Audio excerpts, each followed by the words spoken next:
میں آپ کے ذریعے ریکویسٹ کرتا ہوں میاں محمد نواز شریف سے، پیپلز پارٹی کے اکابرین سے، ANP کے اکابرین سے، جمعیت علماء اسلام کے اکابرین سے، جتنی ہماری سیاسی پارٹیاں ہیں کہ ہمارے اختلافات اپنی جگہ پہ آئیں، بسم اللہ کریں، ایک نیشنل ایجنڈے پہ متفق ہو اور سب انگلیاں لگائیں۔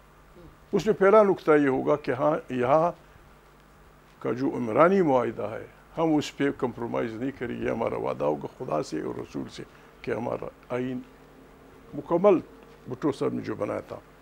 بھٹو صاحب سے اختلاف ہزار ہو سکتے ہیں لیکن ان کا یہ احسان ہے کہ انہوں نے ایک بے آئین سرزمین کو آئین دیا۔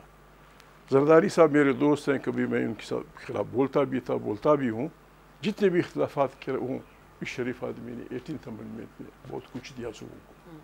آئیں، بسم اللہ کریں، forgive and forget۔ تو آپ مجھے معاف کریں، میں آپ کو افواج پاکستان، ججز، جرنلسٹ، جو پاکستان کے ساتھ محبت کرتے ہیں، یہ لوگ بیٹھیں اور ہم 4-5 نقطے پہ متفق ہو جائیں۔ آئین بالادست ہوگا، پارلیمنٹ طاقت کا سرچشمہ ہوگی، الیکشن میں کوئی داندلی نہیں ہوگی، زر اور زور کی بنیاد پہ کوئی الیکشن نہیں ہوگا، جو جیتا ہے وہ حکمرانی کرے گا۔ ہم ایک دوسرے کو پرسیکیوٹ نہیں کریں گے، خارجی اور داخلہ پالیسیاں پارلیمنٹ سے چلیں گی، اس پہ ہم دستخط کر کے اپنی افواج کے سامنے بھی رکھ دیں، لوگوں کے سامنے بھی رکھ کے بس آئیں۔ سبسکرائب کریں اور بیل دبائیں تاکہ کوئی خبر رہ نہ جائے۔